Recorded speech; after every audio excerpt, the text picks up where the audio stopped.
What it is, YouTube, you know who it is. It's your boy, the Moose. Let's kick it. The stars at night are big and bright. It is a heart picture.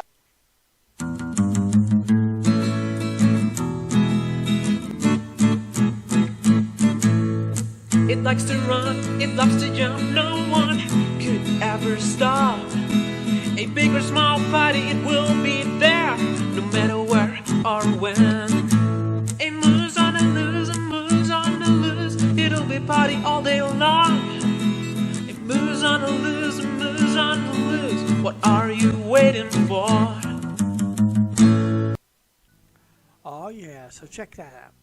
Okay, so, yesterday, I did a video. I did a show where I was going to discuss popular mixes and when I started mixing. I'm going to get into that topic in just a second. Then later on that evening, I made a mix. Okay, so let's go back. Alright, so what happened was yesterday I was going to do a live stream discussion on mixing. When did you get started mixing, and when did I get started mixing? So what ended up happening is the no sound and everything, just because I don't understand. I just couldn't get this microphone to go into there for some reason. And I figured out what was wrong. The wiring I was using. I have so this is how it works. The sound goes, okay, how I do my mixing is this.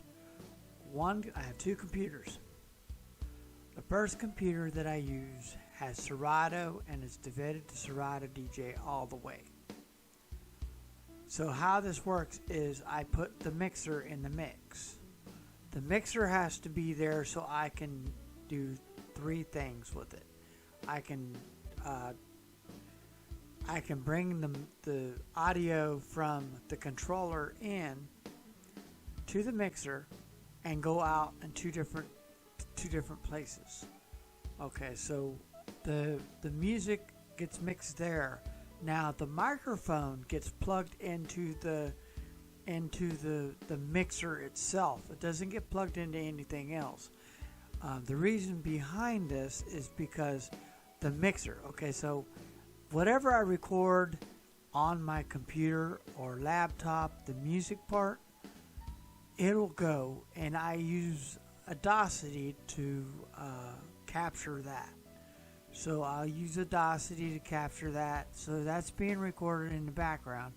That goes to Mixcloud when I'm ready to post it. The mix itself. So that's how I get the mix for Mixcloud, is I use Odyssey to record the mix in the background without my voice.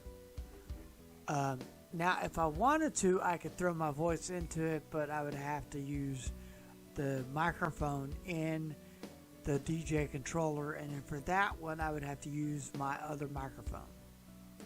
I can't use a condenser microphone through the controller. I would actually have to use my wireless microphone setup, which I am going to go ahead and use the Phoenix wireless microphones for that purpose, for live stream on that part. On that note, that way they can get this, and then I use this for the other part of the live stream.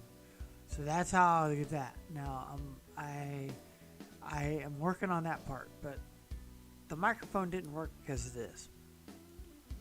I needed to have an XLR cable plugged it into the mixer, because how the system the signal from the controller goes to the mixer, and then it goes through the mixer and it comes out. There's two outs.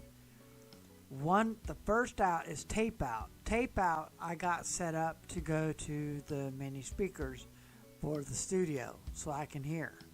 The second one is the quarter inch out, which basically it goes from quarter inch to a half inch to half inch. So basically, it goes from dual to single. It goes into a splitter and it comes out and it goes into the iRig. The iRig 2 HD is what captures the sound to go into the iPad. And the iPad sends the information to Twitch. Yesterday I used a computer. There's a big difference. I've noticed the quantity of music, the music and the sound. Everything gets mixed into that mixer and gets pushed out to that setup. But the deal was is I found that I kept from freezing, and I know what it is. I have to change my latency in the computer into the software. So basically, what I'm doing is I'm sending out a high-end signal, so I have to slow the signal down. So I will be slowing the signal down. Yesterday I used, and this is another thing. I got a complaint about it. Yesterday I used Restream to send out my signal. Well, what I was going to do is I was going to send my signal to YouTube/Twitch, but I figured out that I'm going to cut YouTube out because YouTube's going to hit my video hard anyway. They're going to black my video out quick because when I get back to mixing as fast as I want to mix, then I'll get onto YouTube. But right now, I'm not mixing fast enough for YouTube, and they would flag my video, and they pull it anyway. So I'm just going to save myself the space, give myself to Twitch, and stream on Twitch, and get my mixing back to par. Because I found that when I did Twitch yesterday, that my mix wasn't fast enough in between the songs.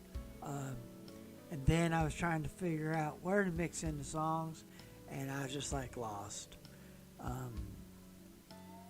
I guess I got like a COVID, what they call the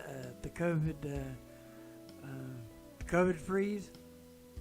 So I'm gonna work on that. I am a good mixer. I can mix really good. I just don't understand what happened to me last night. I think it's because I'm not used to that kind of platform. So, and the live set and people stare at me at gigs, but I don't know. So anyway, interpeasing the audience. So that's something I am going to work on. Also, I found that using the different audience, using that different audience, basically allows me to get involved into my mixing and be able to create awesome content for your creators. Now, on a side note, when I began my mixing, this is for you, JB. When I began mixing, I was 12. I got my first tape player. I remember that so much. Basically what happened is the school found that I had a reading curve. So what they wanted me to do was they gave me one of those tape players where you have to actually record yourself. They basically had me read into that and tape it because they wanted to hear the way I sounded. So I did that, and then the luxury of it is at the end of the year, at the end of that school year, I went to give it back, and the teacher told me I could have it. And I was so ecstatic. I was like, yeah, I can practice all summer on my reading. I didn't practice nothing on my reading that summer. What I did was they gave me a couple tapes so, that I could record and I could listen. Because that's how I would do it. I would record the book that I had to read. And then what I would do is I would rewind the book, rewind the tape, and I'd listen to myself read that book. and I would follow along in the book to make sure that I was reading correctly. And then I would send it to the teacher, and the teacher would do the same thing. She wouldn't record, but she would listen to that, and then she would give my mom a synopsis of what was going on that week. So that's how I got over my learning reading curve, because I couldn't pronounce a lot of words. It was pretty bad, and I was adding words to different things, and they wanted to see where the words were coming from, because they didn't understand why I was saying different words in a sentence that wasn't there. So that I kept on adding words to sentences. So that was what was going on, and that's what put me into special education. And I stayed in special education for a while, and is because of the reading and the reading and writing thing. But so that right there was a curve. But that tape player, I got that tape player, and that was all she wrote. Like I said, it was the highlight of the 80s. It was smack dab in the middle of the 80s when I got it. So you talk about music was just exploding right around that time. MTV just became dominating in rap, because like I said, MTV in 1984, between 1984 and before, rap wasn't even heard of on MTV. Run DMC brought rap to MTV, and the only reason they did that is because they wanted people. It's funny because they wanted to. This was the record company. The record label wanted to push rap because they wanted to get it to suburbia. And they used MTV to get rap to suburbia, because in the suburbs, a lot of people didn't hear of Run DMC or Beastie Boys, the Fat Boys. They were dominated after this song. One song hit that MTV, and that was it. It got so many hits. MTV was like YouTube of the day, because they would play certain music, and at certain times of the day, they were using it to critique to see who would watch, and that's how they would do it. And I guess that was the modern day YouTube. But anyway, that being said, let me get off of that. Excuse me. So basically, that's where this whole influence of mixing came from. It came from when I was young, and so now that I'm older, it's been months since I got in front of my controller, and I don't highly recommend that. I recommend that if you're a new DJ or you're a DJ, getting into your controller at least once a week to play with the buttons, mix 2 songs together at least. So I got this Mixcloud. I'm not Mixcloud, but I got the Twitch. I didn't watch it last night. I was going to, but I'm going to watch it in a minute. But what I want to say to you is that if you do a Twitch or if you do any kind of live streaming, always go back to check yourself and listen to yourself, because what you're going to do is you're going to perfect on your craft. This is one thing that I like about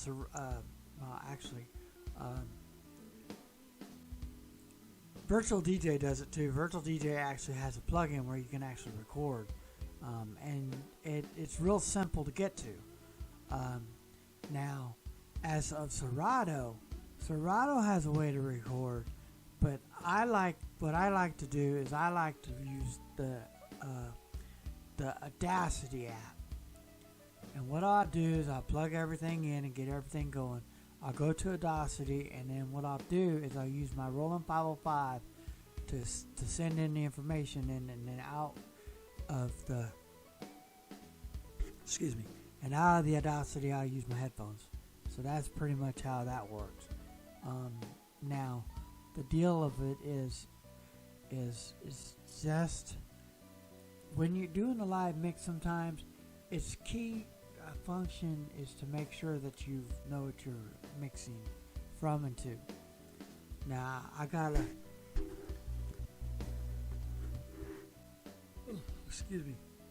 I am gonna work on the headphone situation, how to add the headphones in so I can get the music in and I can listen to what I'm mixing on. So that being said, I hope this information helped anybody out. Like I said, if you're having problems with your mixing, get a little tape player. And that's what we used at the time. Now, back in, let's take you back. In the 80s, how we would do it is this. We would take the tape, and there's a lot of rewind, fast forward going on. You take the tape, you rewind it all the way to the beginning. Make sure it's rewound all the way to the beginning, and then you push record in the tape player. And then what we would do is we'd put it on pause, because there's a pause button. And a song would pop up on the radio that we like. So what we'd do is we would catch like different phrases from the songs or whatever. We would hear something that we liked. Now you can't rewind the radio, but you can kind of get the gist of the song. If you heard the song a bunch of times, like there was a lot of brand new songs coming out back then too. So the 80s was filled with songs coming out of pop and bubblegum pop and rock and roll and rap. Rap just entered the scene early 79. So, and then it just came out. When rap hit MTV, it exploded, like majorly exploded. You still had the inner city rap that was going on, but man, when it hit MTV, let me tell you, the Fat Boys,